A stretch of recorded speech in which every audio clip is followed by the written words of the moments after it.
कि तू जिस जगह पर ले जाकर खड़ा कर देगा उस स्थान में मैं चारों तरफ अपनी दृष्टि फेरूंगा, और चारों तरफ दृष्टि जहां फेरूंगा, जो जिस कामना को करेगा उसकी कामना मैं पूरी करूंगा। ये आपने मुझे वचन दिया था भोलेनाथ। क्यों माताएं प्रदोष का व्रत करती हैं? क्यों पुरुष प्रदोष का व्रत करते हैं? क्यों बच्चे प्रदोष का व्रत करते हैं? प्रदोष का व्रत करने का केवल एक सार तत्व यह है, प्रदोष के दिन, प्रदोष काल में मेरा देव अधिदेव महादेव निकलते हैं अपने मंदिर से बाहर, नंदी पर बैठकर कैलाश से निकलते हैं, काशी विश्वनाथ चलते हैं, देवघर वाला नंदी लेकर बाहर निकल जाता है। और प्रदोष काल में भगवान ने नंदी को जो वचन दिया था कि जहां तू खड़ा होगा चारों तरफ दृष्टि फेरकर जितने दिखेंगे सबका कल्याण मैं करूंगा, जो मांगेगा उसे मिल जाएगा। इसलिए प्रदोष के दिन, प्रदोष काल में हम शंकर की आराधना में लगे रहते हैं, प्रयास करते हैं कि मुख से श्री शिवाय नमस्तुभ्यम निकल जाए, पंचाक्षर मंत्र नमः शिवाय निकल जाए, षडाक्षर मंत्र ओम नमः शिवाय निकल जाए, भगवान के मंत्र का जाप हमारे मुख से निकल जाए। जब हमारे मुख से भगवान का नाम जाप निकलेगा तो हो सकता है कि शिव की दृष्टि हम पर पड़ जाएगी और हमारा कल्याण निश्चित हो जाएगा। हमारा कल्याण।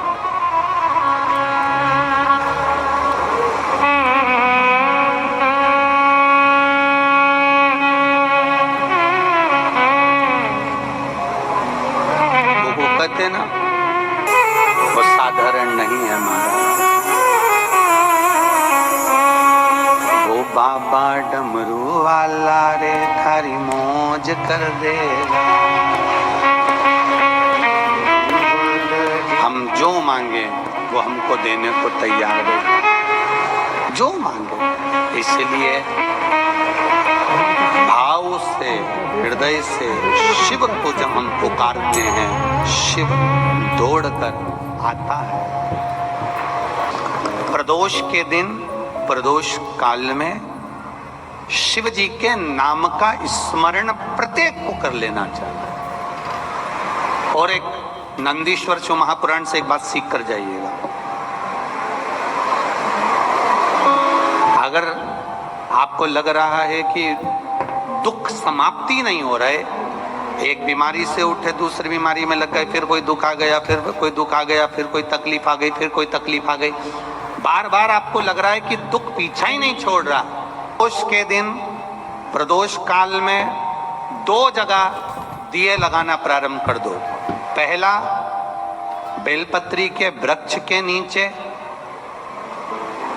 पहला दिया प्रदोष काल में, प्रदोष के दिन बेलपत्री के वृक्ष के नीचे। और दूसरा दिया अपने दरवाजे की चौखट के बाहर, मतलब अपन बाहर खड़े होंगे, अंदर की ओर दिया नहीं, बाहर की ओर। एक दिया बेलपत्र के नीचे देव अधिदेव महादेव से प्रार्थना कर कर, हे शिव शंकर, हे गौरी शंकर, हे शिव, आज प्रदोष का दिन, प्रदोष काल में आप भ्रमण के लिए निकलोगे नंदीश्वर के साथ में, ऐसी कृपा करना, आपके लिए मैंने द्वार सजाया है भोलेनाथ, आपकी दृष्टि मेरी चौखट पर भी कर देना, मेरी जिंदगी सवर जाए। इसलिए 2 दीप स्मरण करो। हाँ, अच्छा इशारा करा है, उसे समझ गए हो। जिस दिए को आप लगाओगे प्रदोष के दिन, प्रदोष काल में, एक दिया बेलपत्री के वृक्ष के नीचे लगाया है, और दूसरा दिया जब आप घर में प्रवेश करोगे तो राइट हैंड पर ही लगाएं। कौन से हैंड पर लगाएं? राइट हैंड पर। बहुत बहुत साधुवाद आपको दीदी, धन्यवाद, धन्यवाद दो। उन्होंने इशारा करके बताया कि दिया किस ओर लगाएं। कम से कम अपने को अंदाजा तो लग जावे ना दिया किस ओर लगना चाहिए। साधुवाद था, बहुत बहुत साधुवाद। इसको जागरूक श्रोता कहते हैं, जिनको कथा के प्रति रुचि है और भगवान के भजन के प्रति रुचि है, वो तुरंत भाव से उसको स्वीकार कर ले। तो 2 जगह दीप, पहला कहां पर लगाएंगे? जम के बोलो जरा। बेल पत्री के वृक्ष के नीचे। अब बेलपत्री के वृक्ष को भी समझना, कौन सा वृक्ष होना चाहिए? जो आप खड़े हो, दोनों हाथ ऊपर हो, उस हाथ तक भी उसकी पत्ती को स्पर्श ना हो पाए, मतलब उसकी छाया हमारे पूरे शरीर पर पड़े, तो बेलपत्री के वृक्ष की मूलता का आनंद है। जो छोटे बेलपत्री के वृक्ष होते हैं, छोटे छोटे जो पौधे होते हैं बेलपत्री के, इनको जल डालकर, खाद डालकर सिंचित करो, बड़ा करो, उनको पोषित कर कर बड़ा कर कर कहीं अच्छी जगह उनको लगाओ। ये नहीं कि छोटी बेलपत्री के पत्ते तोड़ लो या छोटे से पौधे के पत्ते तोड़ लो, वो श्रेष्ठता नहीं है। शिव पुराण कहती है वृक्ष वो होना चाहिए जिसकी छाया हमारे ऊपर आए। बाकी के आपके घर में आप बेलपत्री का पौधा लगाते हो, उसको बड़ा करो, बड़ा करने के बाद उसको कहीं अच्छी जगह पर लगाओ जिससे वह बेलपत्री का पौधा बड़ा हो जाए। बड़ा हो जाएगा, हम हैं नहीं हैं, कम से कम वो पौधा रहेगा, वृक्ष बनेगा। वृक्ष बनेगा तो उसकी पत्तियां टूटकर महादेव पर चढ़ेगी, तो हमारा कल्याण अपने आप हो जाएगा। आप उसमें लगाइए, आप वो बेलपत्री के पौधे को बड़ा करिए, उसको लगाओ, वृक्ष हो बड़ा। तो पहला दिया कहां लगाएंगे? बेलपत्री के वृक्ष के नीचे। और दूसरा, अपने घर में प्रवेश करते समय राइट हैंड में। तितली को इंग्लिश में क्या बोलते हैं? बटरफ्लाई। बिल्ली को इंग्लिश में? कैट। हाथी? एलिफेंट। मोरनी? पीएन। कछुआ? टोरटोइस। गुलाबी? पिंक। एप्पल की स्पेलिंग? APPLE। स्कूल की स्पेलिंग? SCHOOL। डॉटर की स्पेलिंग? DAUGHTER। हॉट का opposite? Cold. Fast? Slow. Dark का? लाइट। 12 सवाल, 11 के 11 सही। ट्रांजिशन, स्पेलिंग्स, अपोजिट सब। बेटा सही बता, तेरे इंग्लिश ट्यूशन में इतना नहीं पढ़ाते, ये कहाँ से सीखा? मैम ट्यूशन नहीं जाता, इंग्लिश सीखो ऐप से सीखा है। ऐप से इंग्लिश आ गई?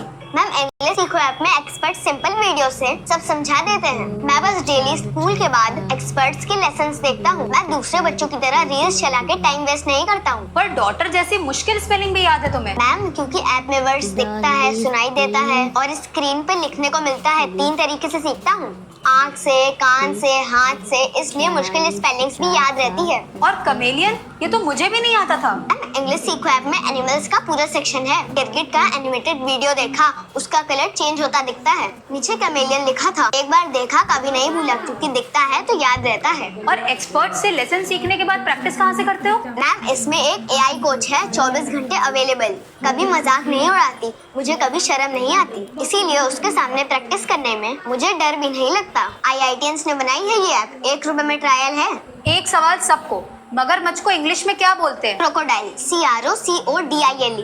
देखा, ट्रांजिशन भी आता है, स्पेलिंग्स भी आती है। इंग्लिश सीखो ऐप डाउनलोड करो, 1 रुपए का ट्रायल। अपने बच्चों को इंग्लिश रटवाएं नहीं, सिखाएं। तो इंस्टॉल बटन पे क्लिक करो और इंग्लिश सीखो ऐप डाउनलोड करो।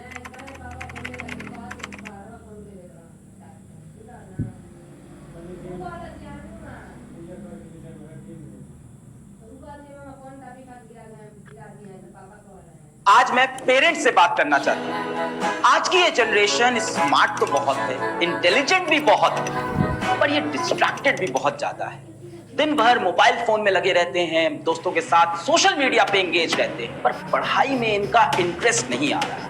सारे पेरेंट्स इस चीज से बहुत परेशान हैं और इसी के लिए हमने बनाया है बच्चों के लिए क्यूरियस जूनियर, जहां हम बच्चों का पढ़ाई में इंटरेस्ट लेके आते हैं, इंडिया लेवल की कंपटीशन की क्लास चलाते हैं, 1-on-1 मेंटरशिप के साथ बच्चे को पर्सनल गाइडेंस देते हैं, उसका होमवर्क कराते हैं और स्कूल के टेस्ट के लिए तैयारी भी कराते हैं। मेरी बातों पर आप भरोसा ना भी करें तो क्यूरियस जूनियर को 1 हफ्ते के लिए बहुत ही अफोर्डेबल प्राइस में ट्राई करके देखें, नीचे दिए गए लिंक पे क्लिक करके।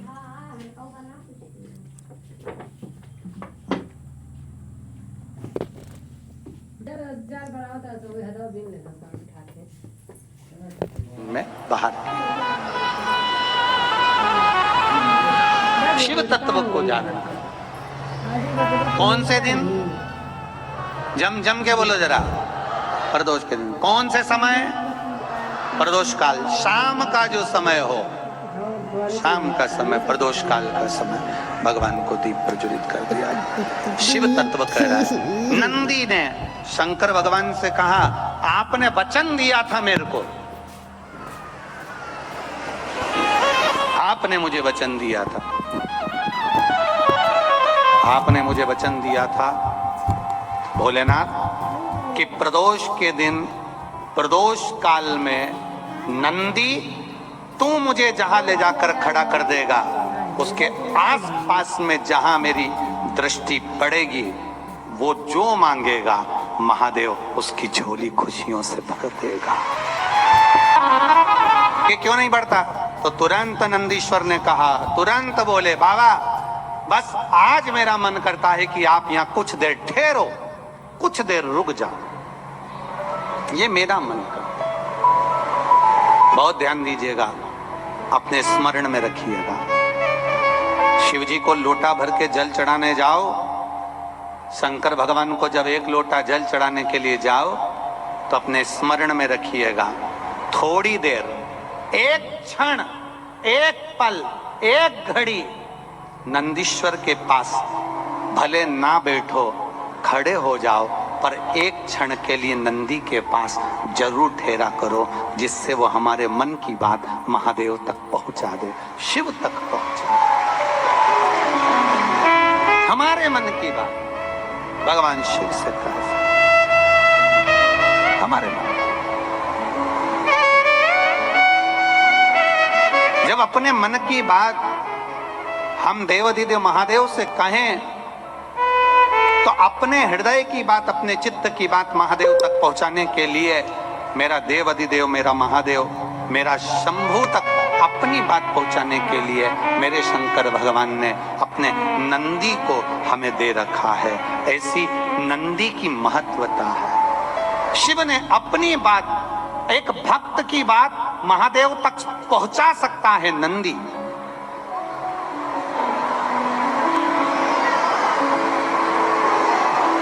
एक भक्त की बात शिव तक पहुंचाने के लिए नंदी मूल है, नंदी मूल। आप अपने हृदय की बात नंदी से कहें, नंदी बाबा देव अधिदेव महादेव से कह ही देता। इतना बन सकता है। आप नंदीश्वर शिव महापुराण की कथा सुन रहे हो, नंदी के पास बैठकर नंदी के कानों में, नंदी के चित्त में हमारे हृदय की बात हम कहें और वो बात नंदीश्वर देवाधिदेव महादेव तक पहुंचाए। शिलाद मुनि के लिए नंदी थोड़ी देर बैठ, शिलाद मुनि के लिए नंदी हिलता ही नहीं है, खड़ा, नंदी खड़ा।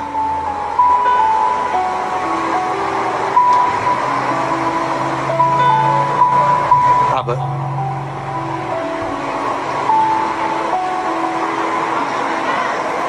जब नंदी नहीं हिला,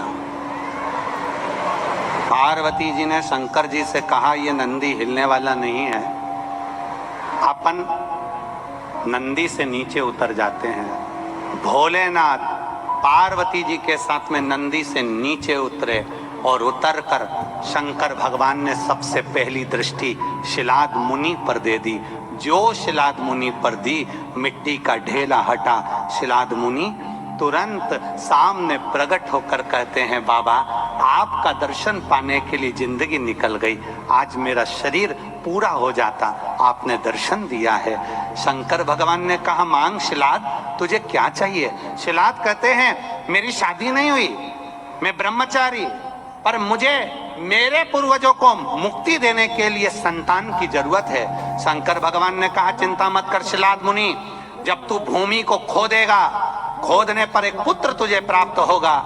उस पुत्र को तू अपनी गोदी में लेना, वो आनंद देने वाला होगा, जिसका नाम तू नंदी रखेगा, वो मेरा ही एक स्वरूप होगा, तू उसे प्राप्त कर, मेरा स्वरूप मिलेगा।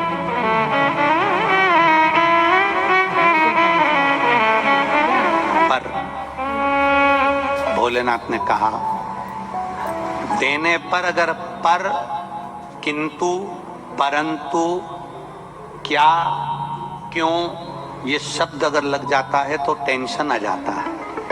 पर शिलाद मुनि ने कहा, प्रभु ये पर क्यों लग रहा है, आखिर आप क्या कहना चाहते हो? शंकर भगवान ने कहा, सुन शिलाद मुनि, पुत्र तो तुझे मिलेगा, पर उसकी उम्र पूरी नहीं होगी, आधी उम्र में उसको जाना पड़ेगा, आधी उम्र में उसे जाना। शिलाद मुनि ने चरण पकड़कर देवाधिदेव महादेव से कहा, अगर मेरी भक्ति के बल पर मुझे पुत्र मिल सकता है तो विश्वास रखता हूं आपकी भक्ति करके मेरे पुत्र की उम्र भी बढ़ा सकता हूं। साथियों, मैं किराना क्लब में जोड़ने से पहले एक ही होलसेलर से सामान लिया करता था।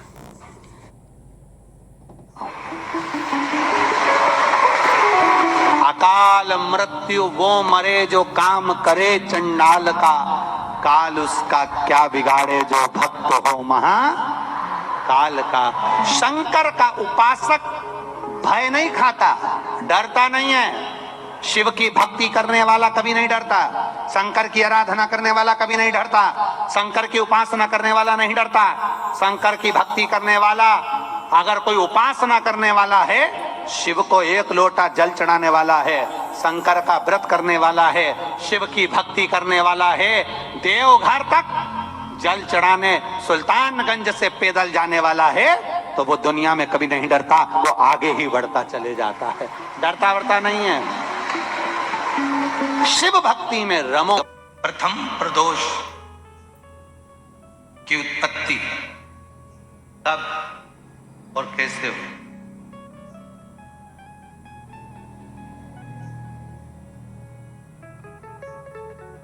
सबसे पहला प्रदोष का व्रत किसने धारण किया था?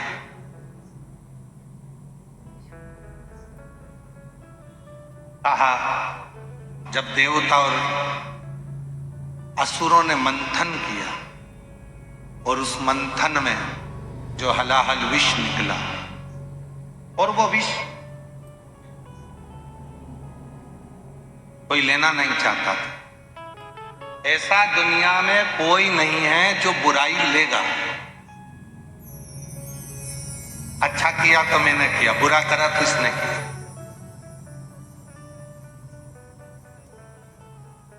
जितना किया अच्छा मैंने करा और बुरा करा तो इसने करा। दुनिया में बहुत कम लोग होंगे जो बुराई खुद ले लेंगे। जब मंथन हुआ, विष निकला, और वो विष हलाहल विष शिव जी के पास पहुंचा।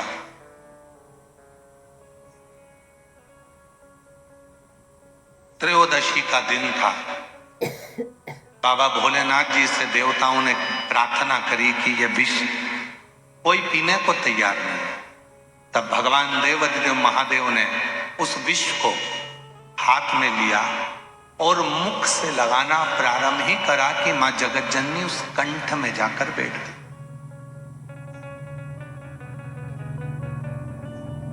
मां जगत जननी जगदम्बा अम्बा उस कंठ में जाकर बैठी और उस विष के बैलेंस को, उस विष को नीचे नहीं उतरने।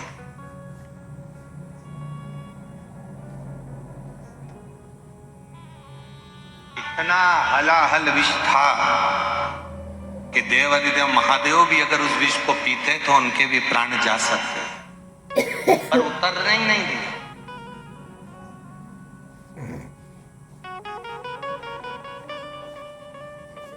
सारे दोषों को, उस विष के संपूर्ण दोषों को मां जगत जननी ने अपने हस्त कमल पर झेल लिया और पूरी रात्रि, पूरा समय मां जगत जननी शिव के नाम का स्मरण करती रही। शिव जी प्रसन्न हो गए और संपूर्ण सुख देने वाले उस प्रदोष का महत्व स्वयं शंकर जी ने पार्वती से कह दिया। पार्वती, आज त्रयोदशी, जिस दिन तूने प्रदोष काल में मेरे कंठ में इस विष को झेला है, संपूर्ण जगत में कोई भी जो इस त्रयोदशी के दिन प्रदोष का व्रत करेगा और प्रदोष काल में मेरी साधना करेगा, उसकी जिंदगी के सारे विषयों को मैं अपनी ओर खींच लूंगा और उसको सुख प्रदान।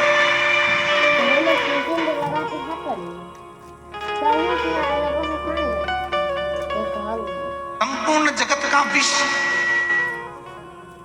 कितना सुंदर वर्णन करा गया है शिव महापुराण में प्रदोष की महत्वता में।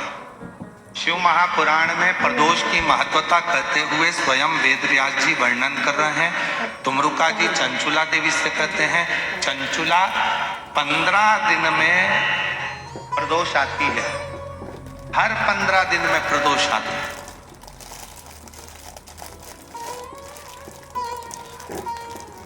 संसार का व्यक्ति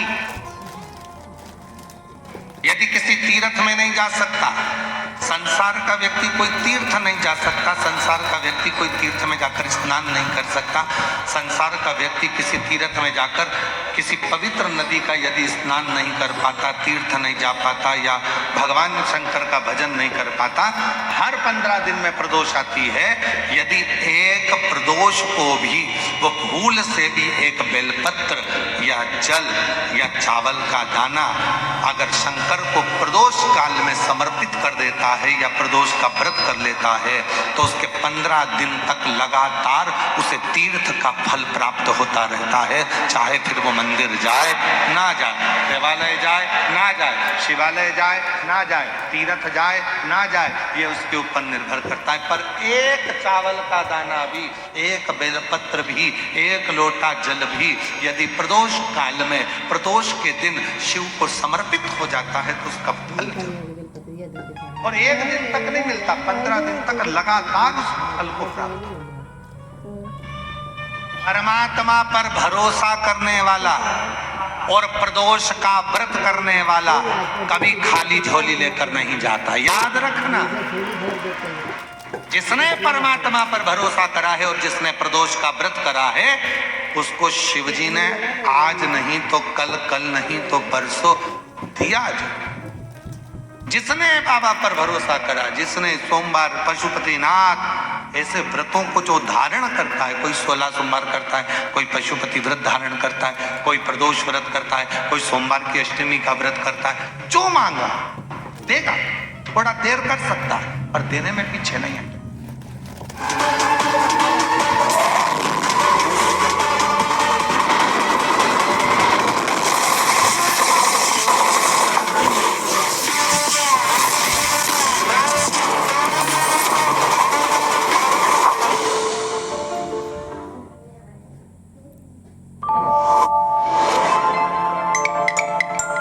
बच्चा होना सबसे अच्छा।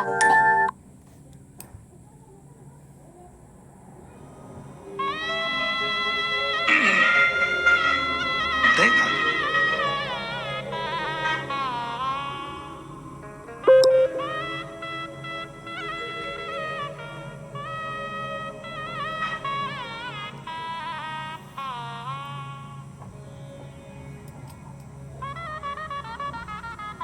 सारे देवता रोज भ्रमण पर नहीं निकलते।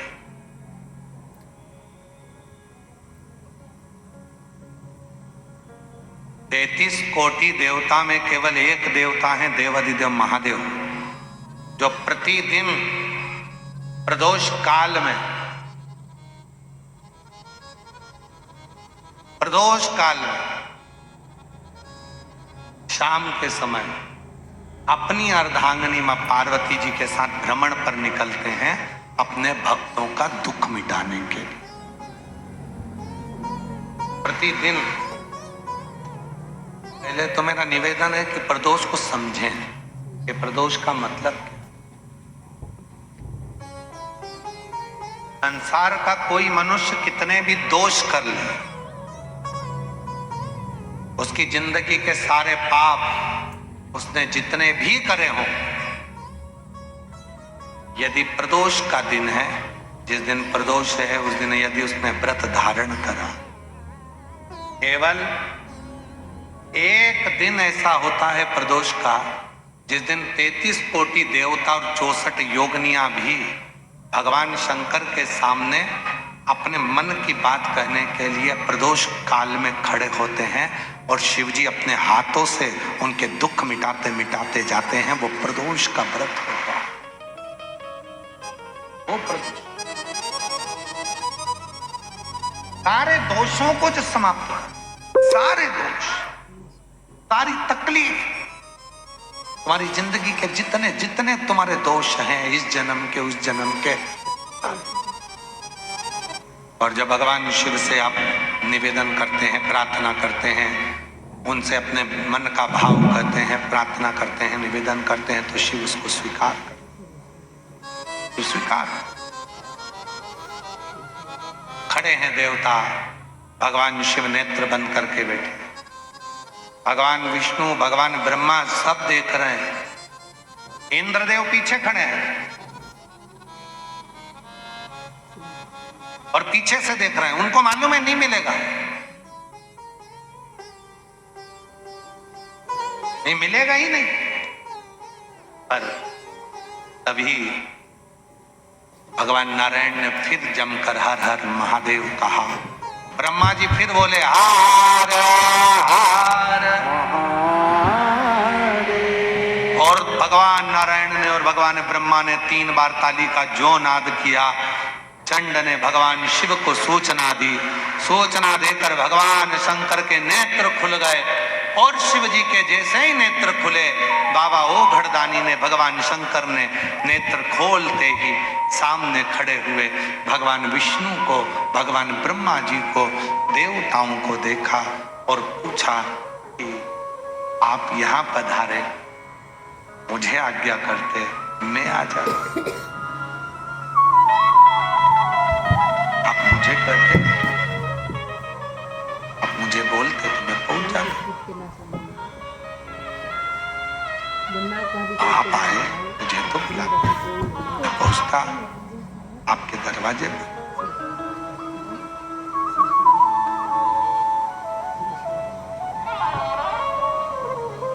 और देखो, सतयुग में, त्रेता युग में, द्वापर में और कलयुग में, इन सब में बड़ा अंतर है। सतयुग में, त्रेता में, द्वापर में भक्त को भगवान के दरवाजे जाना पड़ता था। केवल कलयुग एक ऐसा है जिस कलयुग में आप भगवान को पुकारते हो तो भक्त को भगवान के पास जाना नहीं पड़ता, भगवान भक्त के पास दौड़ता रहा। और ये बात तुलसी बाबा ने भी अपने रामचरितमानस में लिखा कि कलयुग केवल नाम आधारा और सुमर सुमर नर उतरई। आप भजो, नाम का उच्चारण करिए, भगवान का लिए। जब भगवान के नाम का उच्चारण करोगे तो भगवान अपने करीब में आए, और नहीं तो वैसे तो कलयुग बहुत बदला है। Speak faster and clear. I want to learn English because I have big dreams. I want to have a good job, earn money and help. आपसे भी निवेदन, अपनी जिंदगी में एक नियम बनाओ, रोज, और रोज नहीं कर सकते तो प्रदोष के दिन, शाम के समय प्रदोष काल में शंकर भगवान के मंदिर में या तो दर्शन करो, नहीं कर सकते तो उनकी चौखट का दर्शन करो, वो भी नहीं कर सकते तो शिव जी के मंदिर की शिखर का दर्शन करो, और वो भी नहीं कर सकते तो किसी शंकर के भक्त का दर्शन कर लो, तो भी शिव तत्व की प्राप्ति होना प्रारंभ, तो भी शिव तत्व की प्राप्ति। साधु जी सीताराम। महाराज, सारी दुनिया सिफारिश से चलती है। भाई थोड़ा हमारे लिए बोल देना, अम्मा पर थोड़ा हमारे लिए कह देना ना, थोड़ा। सारी दुनिया सिफारिश से चलती है, सब जगह पर सिफारिश चलती है, पर केवल एक स्थान ऐसा है जहां सिफारिश नहीं, सच्चाई और विश्वास चलता है, वो शंकर का दरवाजा है, शिव की चौखट है, वहां सिफारिश नहीं चलेगी। आपने जो अच्छा कर्म करा है वहां दिखेगा, आपने जो नेक कर्म करा है वो वहां नजर आएगा, आपने जो श्रेष्ठ कर्म किया है वो वहां नजर आएगा। तो हम तो आपसे भी कहते हैं, तो आप लोगों का एक नियम हो जाता है, मैं 108 बेलपत्र चढ़ाऊंगी, मैं ये चढ़ाऊंगी, मैं वो चढ़ाऊंगी ना। तुम्हारे घर के पौधे के पास में, तुम्हारे घर में जो पौधा लगा हो, उस पौधे की एक पत्ती कोई सी भी तोड़कर भी अगर आप शंकर भगवान को समर्पित कर रहे हो तो भी शंकर भगवान आपसे प्रसन्न हो रहे हैं। शिव आपसे ये नहीं कह रहे कि मुझे ये मत दीजिए।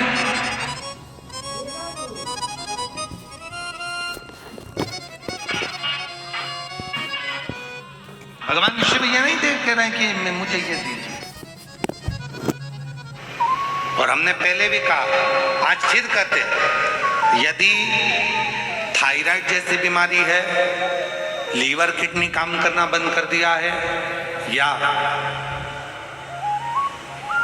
आपके शरीर में, हाथ में, पाँव में कंपन बना रहता है, थोड़ा थोड़ा हाथ पाँव हिलता रहता है, थोड़ा थोड़ा हाथ कोई काम करते हैं तो थर थर थर थर हाथ हल्का सा कांपता रहता है, तो हमने पहले भी कहा, आज फिर कहते हैं, जो दूब आती है ना, गणेश जी को क्या बोलते हो यहाँ पर?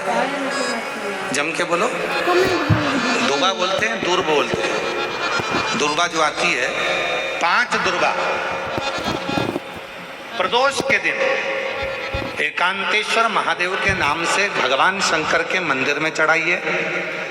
शिवलिंग पे चढ़ाकर उस दुर्बा को उठाकर अशोक सुंदरी वाली जगह पर चढ़ाइए, और अशोक सुंदरी वाली जगह दुर्बा को उठाकर वही 5 दुर्बा को नंदी के पास लेकर आइए, और नंदी के पास रखने के बाद उसी 5 दुर्बा को दिन भर में एक एक कर कर वो दुर्बा को प्रदोष के दिन रात्रि से पहले पहले उस दुर्बा को धीरे धीरे कर कर खाना प्रारंभ कर दीजिए।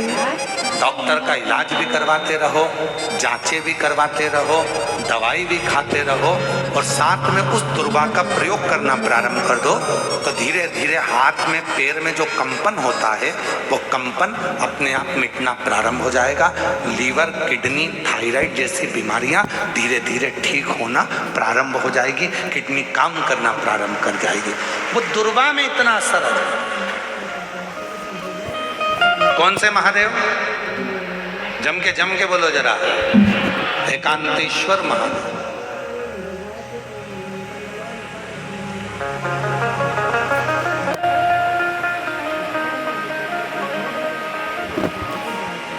शिव जी के कुछ नाम ऐसे हैं जिनका मात्र, जैसे कुंदकेश्वर, आप सबको मालूम है ना कुंदकेश्वर का नाम कब लेना चाहिए? जब दवाई असर ना कर रही, गोलियां खा रहे हैं, डॉक्टर को दिखा रहे हैं, एक डॉक्टर बदला, दूसरा डॉक्टर बदला, तीसरा डॉक्टर बदला, फिर भी दवाई असर ना करे, तो कुंदकेश्वर महादेव का नाम।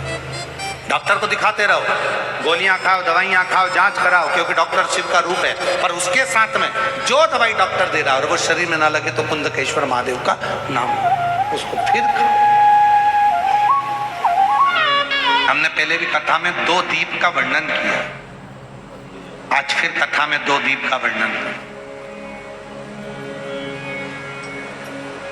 कितना भी दुख है, संपदा नहीं है, बहुत कष्ट का जीवन चल रहा है, बहुत तकलीफ का जीवन चल रहा है, 2 जगह पर दीप लगाना चालू कर दो। प्रदोष काल में, मतलब शाम का समय, सूरज ढलने का जब समय हो, उस समय एक दीप बेलपत्र के वृक्ष के नीचे, दूसरा दीप भगवान शंकर के मंदिर पर। प्रदोष काल में जब ये 2 दीप लगना प्रारंभ हो जाते हैं तो भगवान अपने चारों हाथों से आपको संपदा देना प्रारंभ कर देते हैं। वो कुबरेश्वर महादेव बनकर धन वैभव देना प्रारंभ।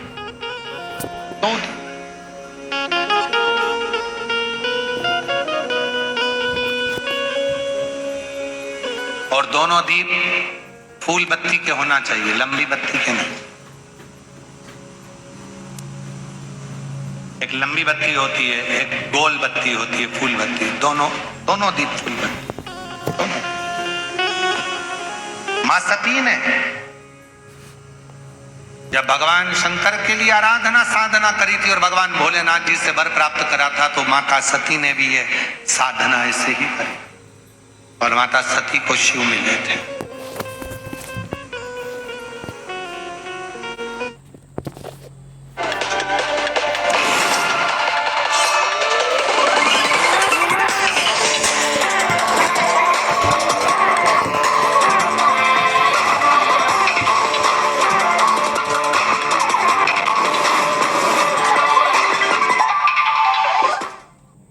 ये जेंजिस को सारी चीजें फास्ट चाहिए और हर काम के बाद रिवॉर्ड्स भी चाहिए, और यही चीज करके नावी यूपीआई सिर्फ 2 साल में इंडिया का फास्टेस्ट